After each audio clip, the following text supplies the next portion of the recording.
Action! Assalamualaikum dan selamat sejahtera semua.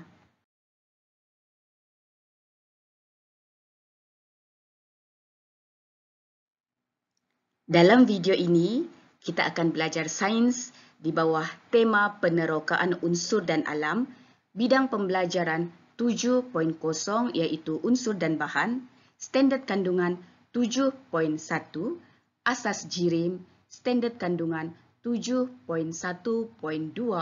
menjalankan eksperimen bagi menentukan jenis bahan atom, molekul, dan ion. Kita mulakan pelaporan eksperimen dengan tujuan. Tujuan eksperimen adalah untuk menentukan kekonduksian elektrik bagi bahan atom, bahan molekul, dan bahan ion. Di sini dapat diperhatikan pemboleh ubah dimanipulasi, iaitu jenis bahan ataupun bahan atom, bahan molekul, dan bahan ion.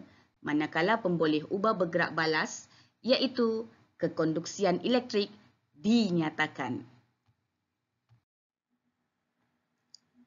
Seterusnya, hipotesis. Bahan atom dan bahan ion mengkonduksikan elektrik, manakala bahan molekul tidak mengkonduksikan elektrik. Hipotesis ini mungkin salah, mungkin betul. Tapi kita kaitkan jangkaan kita tentang apa yang berlaku pada pemboleh ubah dimanipulasi dan pemboleh ubah bergerak balas. Hipotesis inilah yang kita cuba buktikan menerusi pelaksanaan eksperimen. Ada 3 jenis pemboleh ubah iaitu pemboleh ubah dimanipulasi, pemboleh ubah bergerak balas, dan pemboleh ubah dimalarkan. Pemboleh ubah dimanipulasi dan pemboleh ubah bergerak balas boleh diperolehi daripada tujuan, manakala pemboleh ubah dimalarkan adalah kuantiti yang ditetapkan sepanjang eksperimen. Dalam eksperimen ini, kita menggunakan voltan punca kuasa yang tetap iaitu 3 volt. Radas dan bahan seperti yang tertera. Rod karbon akan bertindak sebagai elektrod.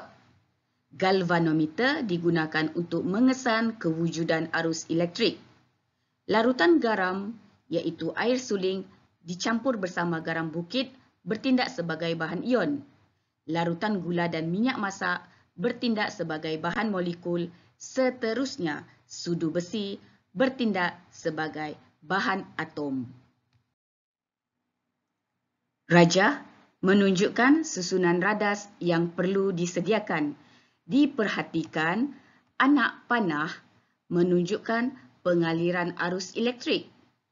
Jarum galvanometer akan menunjukkan pesongan sekiranya jenis bahan yang digunakan dapat mengalirkan arus elektrik daripada elektrod karbon positif ke elektrod karbon negatif, atau dalam erti kata lain dapat mengkonduksikan elektrik.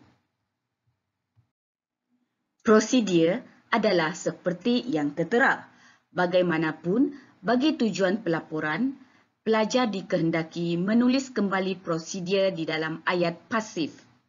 Caranya ialah cari kata kerja dalam setiap ayat dan tambahkan dengan imbuhan di hadapan kata kerja itu. Contohnya, bagi prosedur pertama, sediakan 200 ml larutan garam.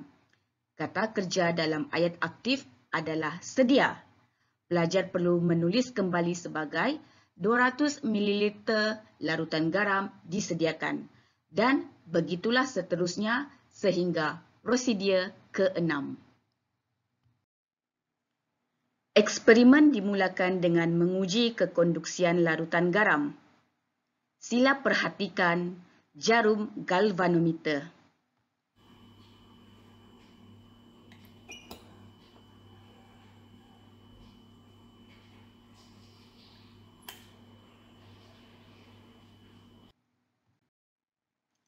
Seterusnya, kita uji kekonduksian elektrik bagi larutan gula. Sila lihat jarum galvanometer apabila suis ditutup.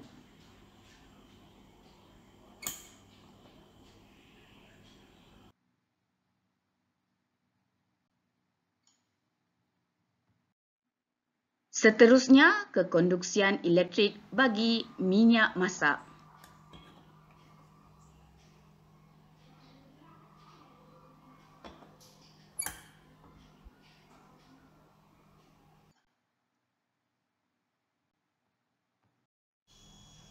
Akhir sekali, kekonduksian elektrik bagi bahan logam yang diwakili oleh sudu besi.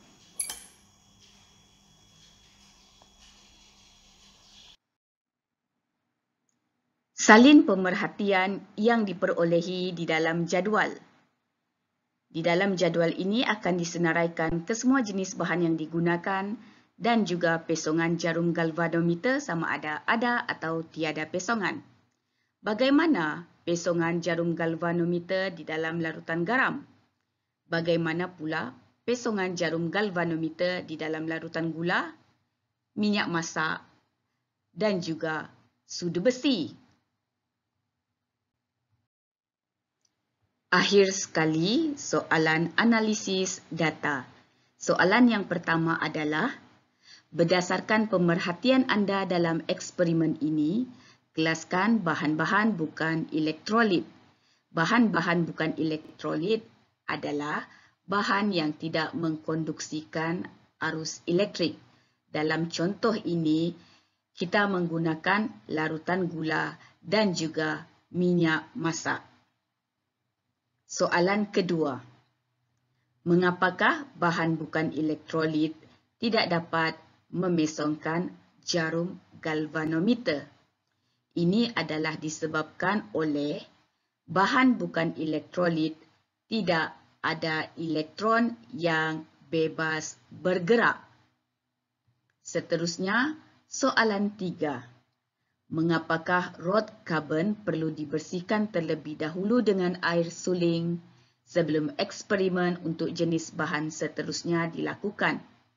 Ini adalah bagi mengelakkan bahan yang digunakan sebelumnya melekat pada rod karbon, seterusnya mempengaruhi pemerhatian atau keputusan eksperimen. Seterusnya adalah soalan yang keempat. Berikan 2 langkah berjaga-jaga ketika menjalankan eksperimen ini. Langkah berjaga-jaga yang pertama adalah tangan perlu dipastikan kering untuk mengelakkan renjatan elektrik daripada berlaku, kerana tangan yang basah boleh mengalirkan arus elektrik. Okey, langkah berjaga-jaga yang kedua adalah seperti yang dibincangkan di soalan 3 tadi, iaitu membersihkan rod karbon sebelum mengulangi eksperimen dengan bahan yang lain. Soalan yang kelima dan juga soalan yang terakhir. Nyatakan kesimpulan tentang eksperimen yang telah anda jalankan. Bahan atom dan bahan ion mengkonduksikan elektrik, manakala bahan molekul tidak mengkonduksikan elektrik. Oleh itu, hipotesis diterima. Kesimpulan ini tulis balik hipotesis yang kita tulis sebelumnya dan tambahkan dengan hipotesis diterima ataupun hipotesis ditolak. Semoga pelajar semua dapat menyiapkan laporan amali bagi tujuan pentaksiran berterusan. Terima kasih kerana menonton.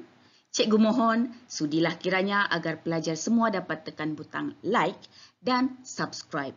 Jumpa lagi di video akan datang. Bye!